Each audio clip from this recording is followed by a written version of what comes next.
Fundação Vale apresenta.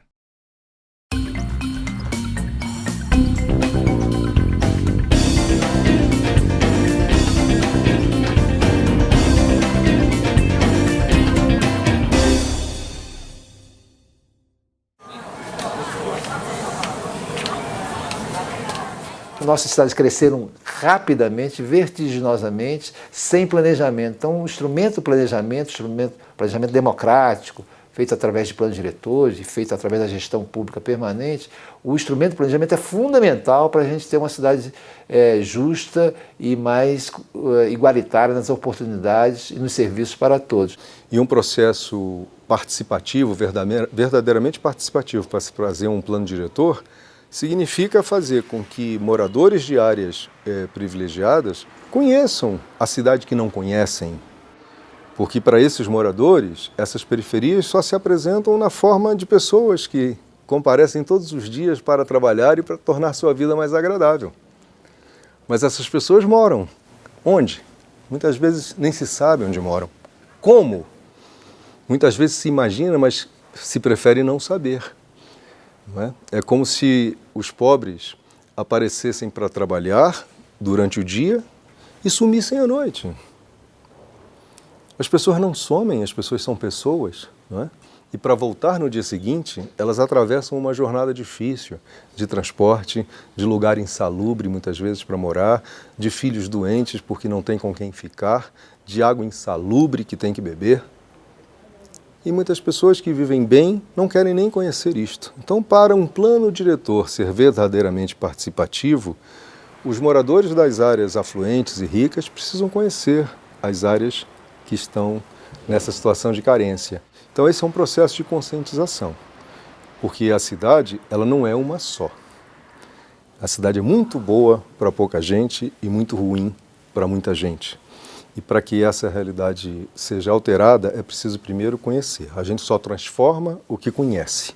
A cidade ela é planejada do ponto de vista do lucro, né, do ponto de vista do mercado. Né?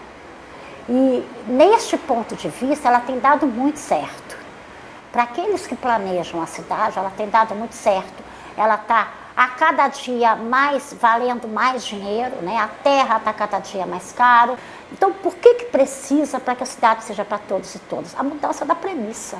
Ao invés dela ser planejada para o lucro, ser planejada para a vida.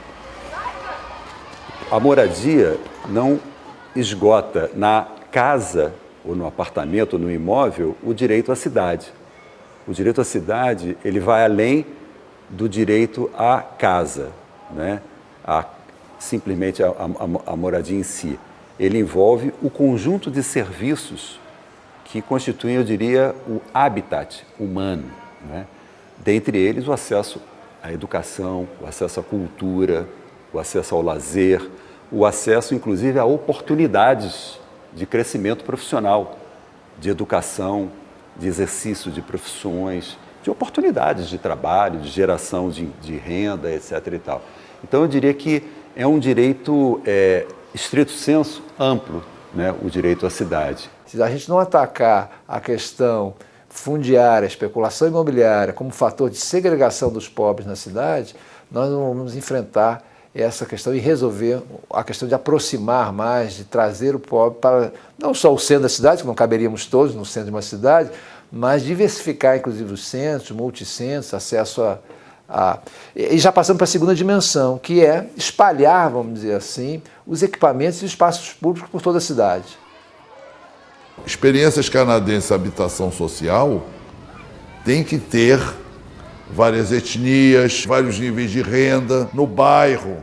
Aí o filho do cara mais rico está na mesma escola pública do cara da cara. No supermercado você se encontra. Quer dizer, essas coisas que parecem absurdas na sociedade brasileira, né? Em algumas sociedades não socialistas, revolucionárias, capitalistas um pouquinho mais democráticas, quer dizer, estão experimentando nos espaços urbanos, estão inventando novas formas de urbanidade.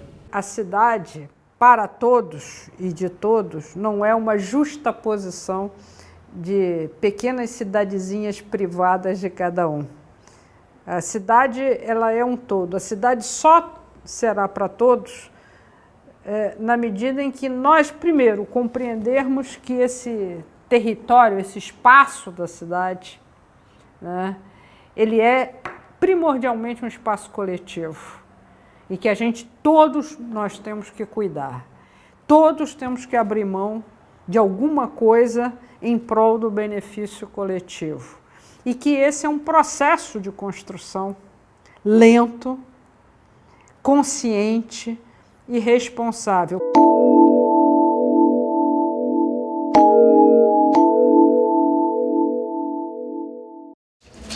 Viver no coletivo é um aprendizado, né?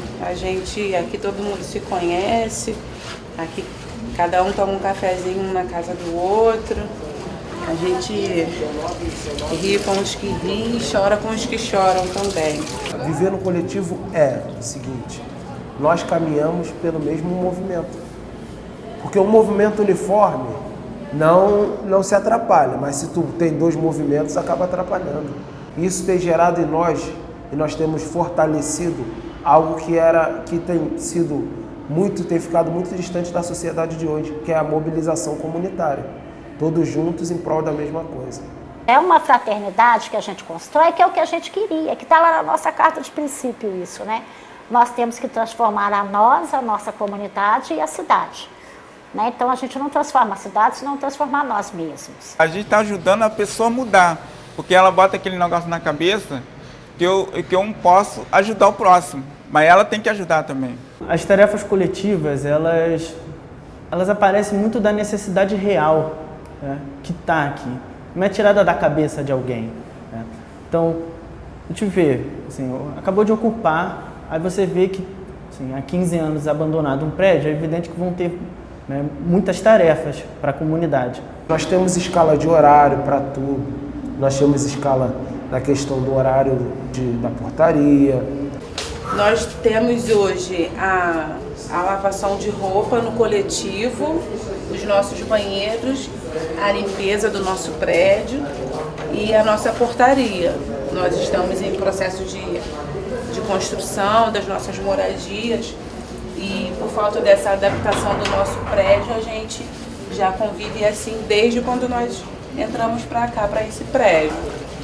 Então, quando você está aqui, né, você começa a identificar que é difícil, né, mas só é possível morar aqui dessa forma coletiva.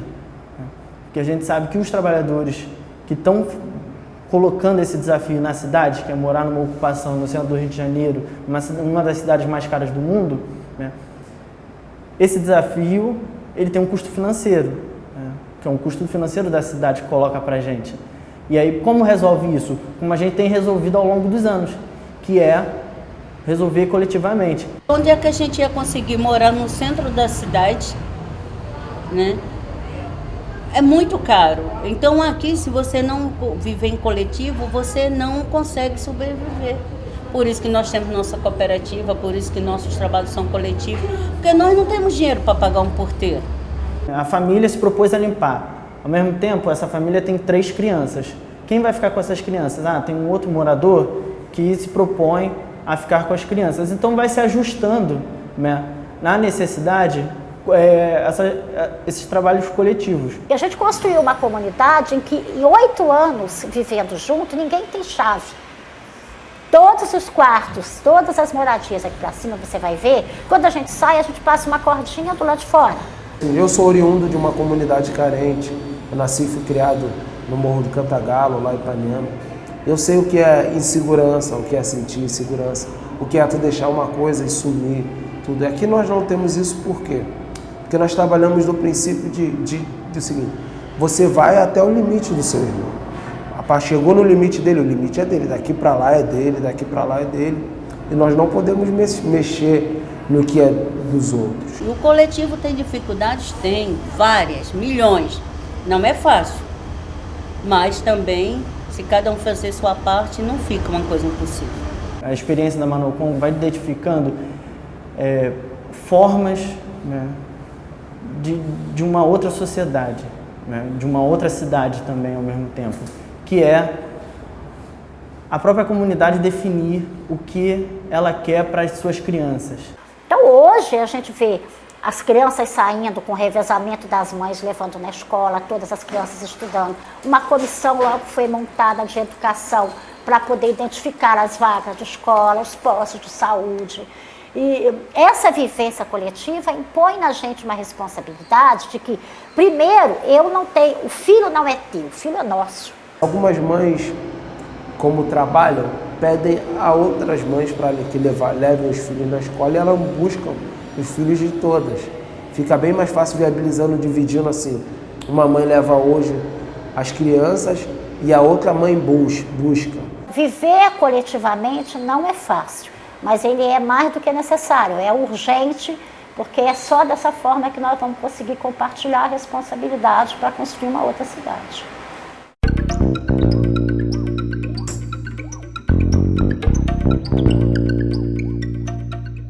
A importância dos moradores participarem da gestão dessa obra é a seguinte, porque nós temos visto que a grande maioria das obras do Minha Casa Minha Vida tem sido feita por empreiteiras que trabalham de formas que há muitas reclamações da questão de como fez, de como faz.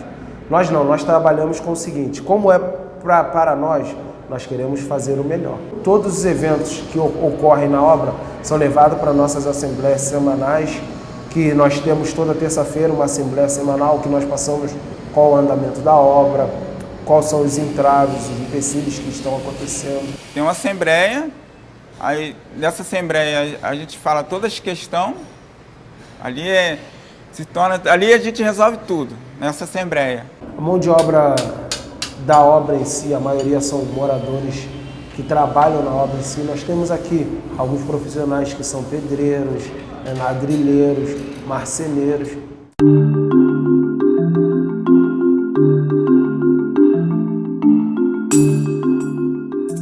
Nós queremos ter direito à propriedade, mas o nosso direito à propriedade não pode tirar o direito de milhões e milhões de brasileiros e brasileiras de ter acesso à mesma propriedade. Então nós queremos uma propriedade, mas uma propriedade para usar. Daí a gente defender tão intransigentemente a concessão de direito real de uso, que é uma transferência de uso, mas que não te dá o direito nem de vender e nem de alugar. Aqui também a gente sabe, né, que no futuro a gente não vai poder vender nossos apartamentos. Só que isso não me preocupa nem um pouco, porque a nossa luta é pelo direito à moradia. Né? Então, assim, antes eu morava de aluguel. Eu ia passar a vida toda pagando aluguel porque eu não ia ter condições de ter um apartamento, ainda mais no centro do Rio de Janeiro.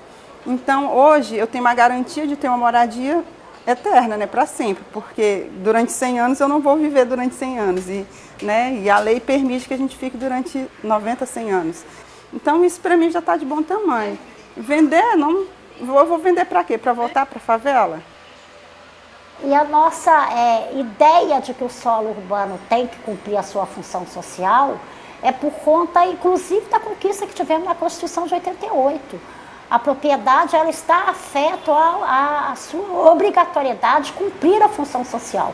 O que a legislação brasileira prevê, a partir do Estatuto da Cidade, né, que é a regulamentação dos artigos da Constituição Federal de 88, que são o capítulo da política urbana, esse capítulo da política urbana ele foi regulamentado com o Estatuto da Cidade, que estabeleceu um conjunto de regras e instrumentos, todos eles baseados num conceito, que é função social da propriedade. Ou seja, a propriedade, seja pública, seja privada, seja urbana ou rural, tem que cumprir uma função social. Então se diz que com a função social, a propriedade ela não é apenas um direito, ela é um conjunto de direitos, de poderes ou de vantagens que o dono tem, mas também um conjunto de obrigações para com a coletividade, que se o proprietário não atende, ele está sujeito a perder essa propriedade. A propriedade não pode ser mantida sem atender a uma função social. Ela é uma deferência e uma criação jurídica que permite ao cidadão que tenha patrimônio, mas está lembrando, assim, dizendo, olha, Você pode ter a propriedade, pode usar a sua propriedade, pode usufruir da sua propriedade, mas ela existe também em função de uma coletividade, né? E você ter propriedade significa esse benefício que você tem esse direito, mas também vai ter obrigações, né, em relação essa sua possibilidade de ter patrimônio. A cidade que queremos, né, ela é uma cidade diversificada, com fraternidade, solidariedade, acesso a equipamentos públicos, espaços públicos, né, e igualdade de oportunidades, né, mobilidade urbana acessível a todos, enfim, é uma cidade mais igualitária do que a gente tem.